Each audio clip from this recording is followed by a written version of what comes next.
قبلہ ایک شخص نے سوال بھیجا ہے، زکوٰۃ کے بارے میں ہے، امید آپ سمجھ جائیں گے۔ گندم پر زکوٰۃ کا نصاب کیا ہے؟ اگر مشروع قرض دار ہو تو کیا حکم ہے؟ یا حاصل شدہ گندم سے اگر اس کے نصف سال کے گھر کا خرچ نہ پورا ہوتا ہو تو کیا حکم ہے؟ میرے محترم، جب نصاب تک گندم جو پہنچ جائیں وغیرہ جن پر اجناس پر زکوٰۃ واجب ہے، ان کا نصاب ہے 21 من 37.5 سیر، یعنی 2.5 سیر کم 22 من۔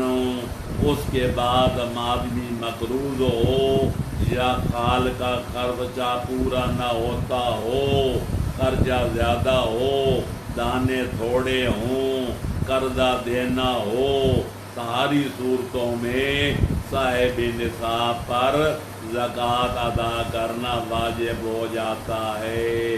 اگر ٹیوب ویل ہے ذاتی یا کنواں ہے، اس سے سیراب کی جائے تو 20واں حصہ دینا پڑتا ہے، اور اگر زہری زمین ہو یا بارانی زمین ہو اس کا 10واں حصہ دینا پڑتا ہے۔